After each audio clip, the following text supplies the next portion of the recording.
بالله كم تستطب القروح ويبرأ جروح الكثير بالله كم تستطب obboleeyyan keenya obboleeyyan iimaanaa eega rabbii keenya faarfannee ergamaa rabbii irratti nagaaf rahmata buufnee ajaja rasuulaatiin khutbaa jalqabne obboleeyyan kiyya diiniin islaamaa wanni rabbiin qur'aana keessatti nuuf dabarse wanni rasuulli hadiisaan nuuf dabarsan waan dhageeffannee akka waan biraatti bira tarruu miti. wanni rabbiin qur'aana keessatti dubbate waan guyyaarraa yeruma dhageeffanne sanirraa itti hajamnu ka hojiirra oolchuu nu barbaachisu. yoo waan san hojiitti hin jijjiirin bu'aa wayiituun argannu yaa obboleeyyan kiyya. waan san rasuulli sallallahu alayhi wasallam qur'aana rabbii isatti buusee nuu ibsanii jiran. wayta nuu ibsan bu'aa inni qabullee yoo itti dalayne rakkinni isarratti dhufullee yoo dhiifne addaan baasanii nuu himan. waan kana duuba yaa obboleeyyan kiyyaa irra deebine jecha rasuulaatii fi qur'aana yoo dhageeffannu irra deebinee hubachuu nu barbaachisa. guyyaa har'aa wanni wal yaadachiifnu al-amru bil-ma'ruuf wan-nahyi anil munkar. waan gaariitti wal ajajuu waan hamtuurraa wal dhoorguun shari'aa islaamaa keessatti bakka guddoo qabdi. wanni rabbiin rusultoota ergee fuusani duuba yaa obboleeyyan kiyyaa guyyaa maraayyuu yeroo kumaatama al-amru bil-ma'ruuf wan-nahyi anil munkar dhageennee jira. hin dhageeffanne malee hin hubanne. osoo hubanne jiruun keenya hin jijjiiramti. kanaaf duuba yaa obboleeyyan kiyyaa rabbiin subhaanahu wa ta'aalaa dachii tanarratti wayta banii aadam uume waa lama dachii tanarratti wal aansoo wal godhan haga guyyaa qiyaamaatti. haqaa fi baaxilli hizbiin hizbullaahi wa hizbu shayxaan martinuu dachii kanarratti qabsootu jira. qabsoon sun warri hizbii rabbiilleen gara rabbiitti waama ya'muru bil-ma'ruuf wa yanhaa anil munkar. hizbiin shayxaanaalleen shayaxiin al-insi wal jinni akkuma rabbiin addaan baasee dubbatetti karaa ufii sanitti waaman, karaa ibiddaatti nama waaman. kanaaf duuba yaa obboleeyyan kiyyaa kuni haga guyyaa qiyaamaatti deema. wanni namni karaa khayriitti wal waamuuf akka namni qajeeluma argatee diinii kanarraa bu'aa buufatee jiruu tanarratti nagayaan jiraatuuf mana ufii keessatti nagayaan, ilmaan ufii keessatti nagayaan, ollaa wajjiin nagayaan, addunyaa tanarratti nagaya wanni diinii kana malee buusun jiru. wanni al-amru bil-ma'ruuf wan-nahyi anil munkar lamaan kun argamnaan duniyaa tanarratti nagayatu bu'a. yoo wanni kun dhabame hamtuu guddootu argama. rasuulli sallallahu alaihi wasallam akkuma yeroo gabaabaa kana keessatti walii ibsinu waan amma keessa jirru kana addaan baasanii himan rasuulli sallallahu alaihi wasallam. kanaaf duuba yaa obboleeyyan kiyya al-amru bil-ma'ruuf wan-nahyi anil munkar huwa ad-da'watu ila Allah. gabaabinnaan karaa rabbiitti waamuudha.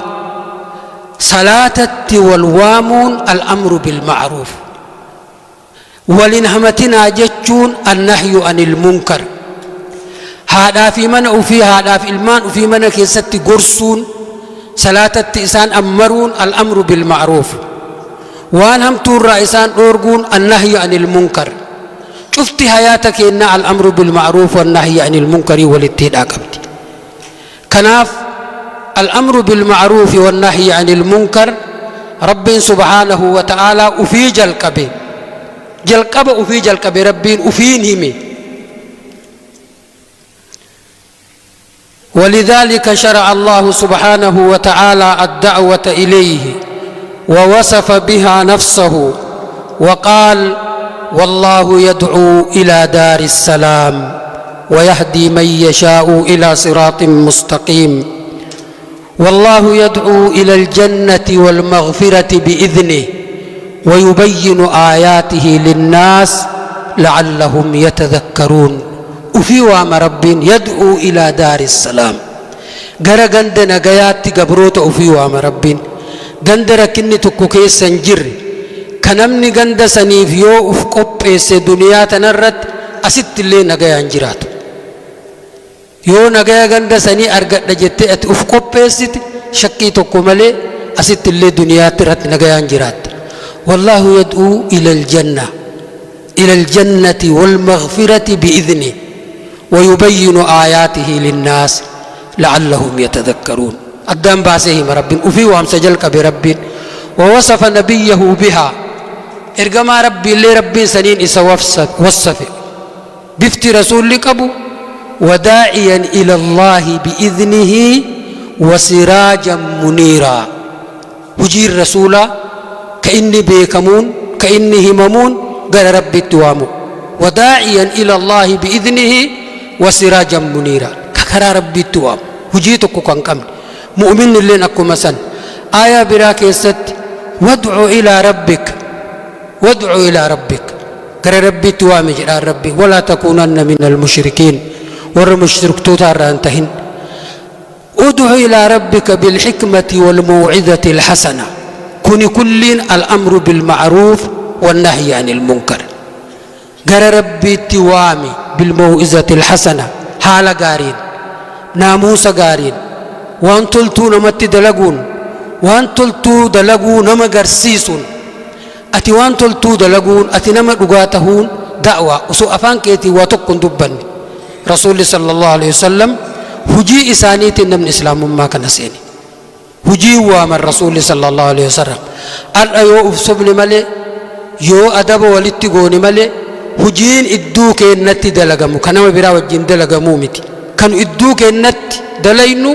شفتنو وان إسلام مرة نما الأورق نما دادو نمني نلالو إسلام ما نسير نمني حالك إن أرب نسير والجبو ولرتهم تو دلقو ترى ولرتيادو هل كان يقول يا وني ندلين واربين إنجالا نتهو كن شفت يا أبلي ينقيا إرادي بأني ولتهمني إرادي بأنهم أنقبوا بني آدم شفتوني خطأ زمان رسول الله نمني دوغور هندلق كواهيين بو كرسول الله دو إساني جرو نما ميقتو يا رسول الله يا رسول الله طهرني دليد لقينا كل ليس لعلك أبو أكس قوتي أكجت دكان مو أكنا قوتي الرسول أزري لا يا رسول الله أنا فعلت كذا وكذا أكسو ما دلقي أكنا دلقي لالان دليس إسابو بيسيتي رسولة دفينة أهارسي جدان رسولة دفته دبرتين أهارسي جدي يا رسول الله ويتصحابان دبرتيسان أهارسني رجمي قداني ديني نما تقطي فجعي صحابا كيسا ديني إربونانين أباري إني أباراني رسول صلى الله عليه وسلم هندلنا والله إيماني إسي أسو ميزان قداني إيمان ور مدينة كتاواجد رسول صلى الله عليه وسلم إيمان سنتو إسي قبي شيطان في نفس إسي دقو قرسيفنان قرى ربي ديبي إن الذين اتقوا إذا مسهم طائف من الشيطان فتذكروا فإذا هم مبلسون نمني ربتي أمانك إيمانك يسجر ويتدقو قرى قلسان إبدا اتقابت هرفت كوان غار رتجي اتدقيما بني آدم كناف دوبا يقبل ينكيا رسول صلى الله عليه وسلم ربين أكنا جدي جدان قل هذه سبيلي أدعو إلى الله على بصيرة أنا ومن اتبعني كران نجيت كراغا وغاريتي والوامو الأمر بالمعروف والنهي عن المنكر هذه سبيلي كوني كراكية أدعو إلى الله على بصيرة قال ربي التوامة إفنا نرت وانهم بين نموامون دقوقور وانهم هبتنين نموامون دقوقور آيات تقوش حديث تقوش معنا نسايو أكا غاريت سيغالي اتوامت أنت على سبيل رسول الله صلى الله عليه وسلم بلغوا أني ولو آية لكن شرط الرسول رفكان على بصيرة osoon galiniif xiqqoma gurrarra baanaan gabbahanii yoo godhan ufillee balleessanii banii aadamillee balleessan wanni zamana keenya deemuutti jiru sayyaa obboleeyyan kiyya kanaaf duuba alaa basiiratin ana waman ittaba'anii anaa fi warra na hordofullee karaan keenya kanaa jedha rasuulli sallallahu alaihi wasallam kanaaf yaa obboleeyyan kiyya da'waan الأمر بالمعروف والنهي عن المنكر من أفيك ست إلمان أفي وامون هذا من أفي وامون رحمه أفي دعوة وامون فرد العين جدا علماء فرد العين كرب قرآنك ست دبت وأمر أهلك بالصلاة واصطبر عليها واجب رب تنؤجج قل لا اللي توامون قل لا خيري توامون أولا كنما دقيفتو كوالين جيران كهيني أولما إدو وليجرو إسوامون فرد العين عامي إسلام وامون فرد كفاية أمة مر دعوة قلني وامون فرد كفايات جنان علماء لكن فرد الكفاية أعظم من فرد العين جنان علماء فرد كفاية فرد العين جالتي جنان فرد العين نما قبابا نمن أتوامتو فرد كفاية كجدهم أمو عالم كل وامت يا ربي سوابا كيتين نمني سوابا أتاتي وان قدو جتشوف كثيرا كناف دوبا يا أبو لينكيا من أوفيك ستنا موامون وإذا كانت وقال تعالى يا أيها الذين آمنوا قوا أنفسكم وأهليكم نارا يا ور ربي تأمني إلمان كيسني فيه ماتي كيسن نفسي تيسن إبد ربي راتي ساجدا قيان نمني واقعدو دنديو نفسي أفي الليف ماتي أفي الليف قاين نمني والبرد آبتشو دنديو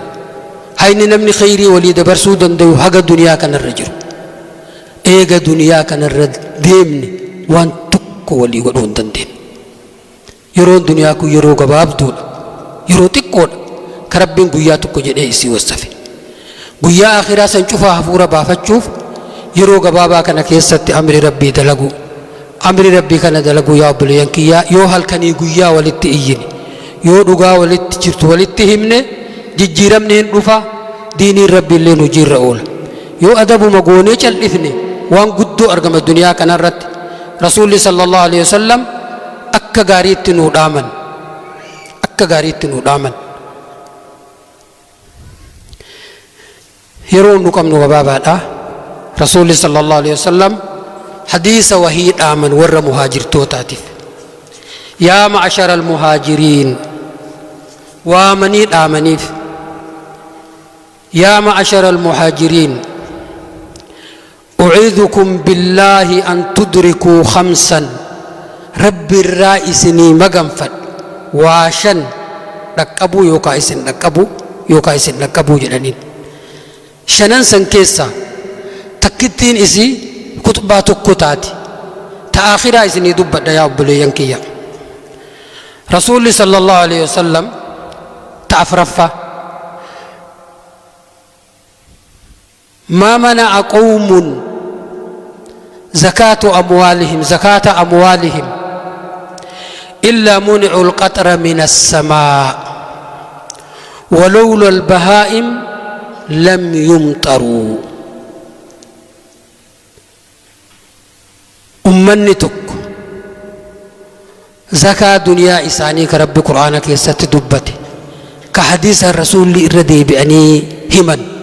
زكاة سيود أورغتي يو زكاة نمباسين دنيا إساني را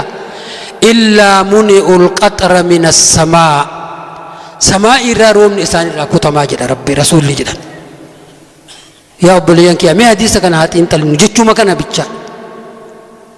سماء روم نجتا جدا والنبي يكين نفتو تجرو مالام يرو أما كان ورج جد إيو تجرو فيسبوك الرد والقرسيفني هل كان يقويا أستي ولت إيو تجرو سن قريتش هركا كي نجرو دوا هركا كي نجرو اتفايدمو أمني وكوني إيغانو فت دواهر كاكمن أسون قدتين ولت يوتجر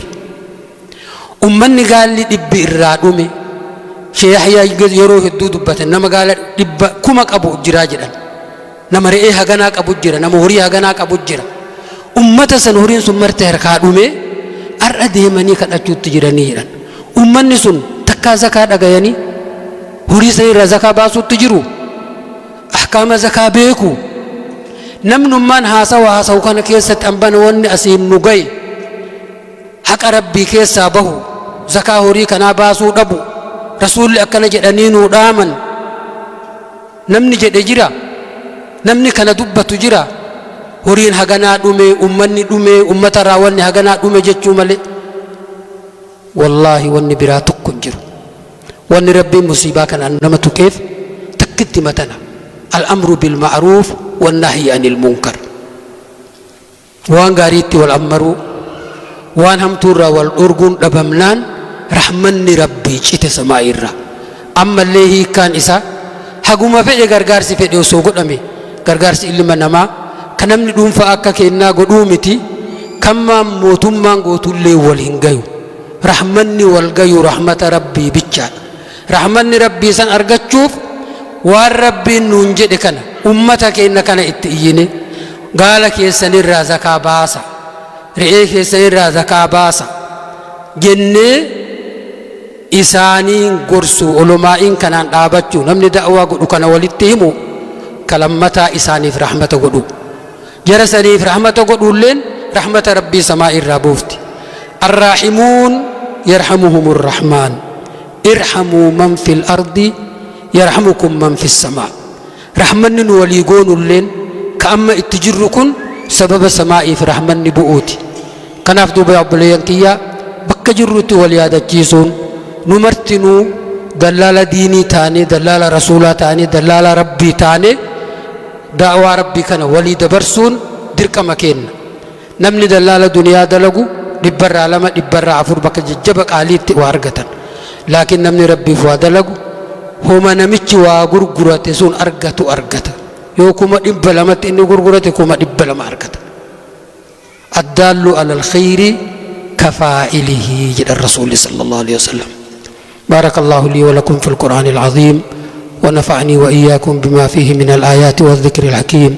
أقول قولي هذا وأستغفر الله لي ولكم ولسائر المسلمين من كل ذنب فاستغفروه إنه هو الغفور الرحيم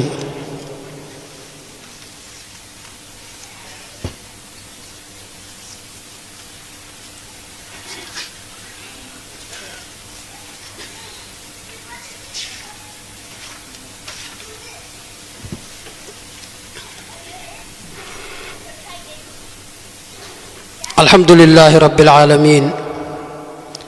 والعاقبة للمتقين ولا عدوان إلا على الظالمين وأشهد أن لا إله إلا الله وحده لا شريك له إله الأولين والآخرين وأشهد أن محمدا عبده ورسوله النبي الصادق الأمين صلوات الله وسلامه عليه وعلى آله وأصحابه والتابعين لهم بإحسان إلى يوم الدين وسلم تسليما كثيرا أيها الإخوة المؤمنون وبليان كنا وبليان إيمانا واني وليد آمنو كان يو أمني تكو الأمر بالمعروف والنهي عن المنكر يو إيسا يو نمني كان دقت إذا أصبح المعروف منكرا والمنكر معروفا yoo gartanii wanni rabbiin irraa dhoorge beekamtuu taatee dalagamtee namni osoo argu cal'ise wanni rabbiin itti ajajame dhiifamtee dhiifamuun isii kun nama tokkottuu dhagayamuu tahe dhabee rakkinni nama cufa wal gaya rabbi matuu qur'aana keessatti jedhe واتقوا فتنة لا تصيبن الذين كفروا منكم خاصة فتنة ور بديد لغو وفي الرأي جدا إسان بيتشان تويتو غافة دفت مرم والاتقبت رسول صلى الله عليه وسلم حديثك يستي ربي ملائكة غند وهيد تئرغي غند بديد لغو كبدين إسا دان غاترت ملائكة لفا بكفت إسانين غرغل چتو كإسان حلاكا غوتو تئرغي يودك أن يا ربي nama tokko nama gaariitu ummata san keessa jiraa jedhaniin nama halkanii guyyaa ibaadaa godhu ka khayrii guddaa qabu isaan jalqabaa jedheen rabbiin fabda'uu bihi isumaan jalqabaa inni osoo ganda dudura mataan jalqabni isaan haa ta'u jedheen rabbiin maaliifi jennaan guyyaa tokko hamtuu arguuf fuulli isaan jijjiiramne waan biraallee godhuu dadhabe fuulli isaa gubatee hamtuu dalagamtee garaan isa dhukkubee hin jiru akka nyaatee dhugee hatta warra waan san godhu wajjin jiruma normaalii jiraachuu suni khatara yaa obboleeyyan kiyya wanni rabbiin waa lama du'aa'ii namni kadhatu deebi'uu dhur du'aa'ii san rabbiin istijaabaan du'aa'ii saniin argamuu jedha rasuulli sallallahu alaihi wasallam waa lama zamanni nu keessa jirru kana zamanni akkanatti du'aa'iin godhamtu hin jiru taarikuma ummata islaamaa keessatti zamanni muslimni kana caalaa yeroo muslimni kana caalaa rabbitti harka ol fuudhee booyu akka waan hin jirreeti anwaa'ni du'aa'ii eeynata meeqaan haffazamtee mikirfoonaan harameyniif bakka cufaa wanni ilmi namaa rabbiin hin kadhatin hin jiru allahu subhaanahu wa ta'aalaa kanu harka itti ol fuudhee itti iyyuutti jirru kun arhamur raahimiin wa akramul akramiin namni rabbiirra arja namni rabbiirra rahmata qabu hin jiru rabbii akkasiisan harka itti ol fuudhanii dhabuun homaa wanni marti cic jechuun booyanii yaa rabbi falastiin yaa rabbi afgaanistaan yaa rabbi jecha wanni tokko jijjiiramni tokko hin jiru uf booharsuun ima jira yoo uf booharsan malee waa tokko hin jiru waan shanan rasuulli reefu jedhan san keessaa shanan san keessaa takka yoo kurreen gabayaa ir'atte jedha rasuulli sallallahu alaihi wasallam gurgurtaa fi bittaa yoo soba taate yoo wanni tokko dhabame gabayaa keessatti kijiba malee ka rabbiin qur'aana keessatti dubbate waylun lilmutaffifiin alladhiina idha iktaaluu ala annaasi yastawfuun wa idha kaaluuhum aw wazanuuhum yukhsiruun wayta ufii fudhatan guuttatanii kiiloo ufii wanni tokko soo iraan hidhanne wayta ummataaf kennan ammoo gadi cabsan alaa yadhunnu ulaa'ika annahum mab'uuthuun rabbi duraan dhaabatan isaanitti fakkaate warri waan akkasii dalagu namni yoo waan akkasii godhe yaj'alu llaahu ba'sahum baynahum idduu isaaniitti rabbiin rakkina guddaa uuma harbiitu idduu isaaniitti argama dhiigatu gadi jigaa jedha rasuulli sallallahu alaihi wasallam biyya meeqa biyyi gubachuutti jirtu yaa obboleeyyan kiyya biyyi islaamaa ka namni tokko keessa hin jirre islaama malee ka gosatti illee tokko suuriyaatti namni dhumuutti jira yamaniitti namni dhumaa jira somaaliyaatti dhumaa jira biyya teennallee amma itti dhumaa jira dawaan waan kana cufaayyuu harka keenna jira harka nama rabbitti amanee jira kanaaf duuba rasuulli sallallahu alaihi wasallam waa lama du'aa'ii dhoorgitii jedhan wanni lamaan du'aa'ii dhoorgu takka ترك الأمر بالمعروف والنهي عن المنكر خيريت والأججو ديسون هم تورا والدورغو ديسون سبب دعاين فرأتمو أبوتي جد الرسول صلى الله عليه وسلم أمر بالمعروف أكم وليهمني وان باي ايتو جرا عن النبي صلى الله عليه وسلم واني لما تاك دورغو كدعاء فرأتمو دورغو أكل مال الحرام وان نمني نياتو حرامته وجدا رسول صلى الله عليه وسلم يو حلال نياتين دعاء قبرتشان قبلهم توجدا إن الله طيب لا يقبل إلا طيبا فإن الله أمر المؤمنين بما أمر به المرسلين فقال يا أيها الرسل كلوا من الطيبات واعملوا صالحا رب سبحانه وتعالى مؤمن توتا أجاجي جرا وان ارقم توتا أجاجي وان ارقم توتا أجاجي مؤمن توتا اللي أجاجي جل الرسول صلى الله عليه وسلم ربين وان قاريم اللي فرطو قبروتا ارقم توتا مالتي أمري ربين يا أيها الرسل كلوا من الطيبات وان قاري نيادا وان كل حلال نيادا واعملوا صالحا خير دلقا الأمر بالمعروف والنهي عن المنكر مؤمن توتل يا أيها الذين آمنوا كلوا من الطيبات ما رزقناكم رسول الله كان جدا ثم ذكر الرجل يطيل السفر أشعث أغبر يمد يديه إلى السماء يا رب يا رب يا رب فأنا يستجاب له أكمت ربي يا رب يا رب كان إسعاد دقايا أكمت ربي إسعاد دقايا ملبسه حرام ومطعمه حرام وغذي بالحرام فأنا يستجاب له أكمت إسعاد ربي أواتا جد الرسول صلى الله عليه وسلم واني إني أفته حرام واني إني نياته حرام وغذي بالحرام غذي بالحرام جتون ججب دائما ما إسات الرايو نفس لفين إساتي في فون إساتو حراما كإجارم تيجي الرسول صلى الله عليه وسلم نمرتنو زمان أكم كيس جرا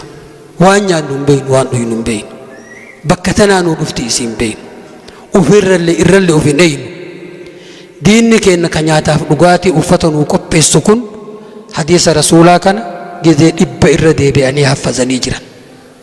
ديني كأن نهاركا بلسو فالكني قيادة لغن أكا ونكون نهاركا بلسو أكا دعاين كأن نكيبل من إمبيكن كتابة قد الدنيا كي ستين أرقمين مجلدة ترب معجم مفحرس الحديث كجدم كيرو جرك أباتيف بيسعودي غاف في كومة تربان بيتن زمن سن ور كتابة سن كوبيس شفتنو مسلمامتي كومن إسلام اتهاجم أكسيت بيكن دين أكسي سنكم ولن ترضى عنك اليهود ولا النصارى حتى تتبع ملتهم جركنا لمان هما ون إسان قمجس فرأة من قبضا إسان برد وان فيتن دلقا قل كلنا نساء وجين جرادا إخلاصا قد وان فيتن قد حتى تتبع ملتهم هي فرأة من قبضا هقا كرا إساني سينتني تاق أمنتي إساني فرأتني تجد رب سبحانه وتعالى كناف دوبي أبليان كيا ربنا مديني كانت فايدة منها قد دواء وان أما جنة يكون هالكني قيا ولت إيو والبرة ترود أبو أدب قد أبو يا أبليان كيا حقرت وان أكسين بالله كم تستطب القروح ويبرأ جروح الكسير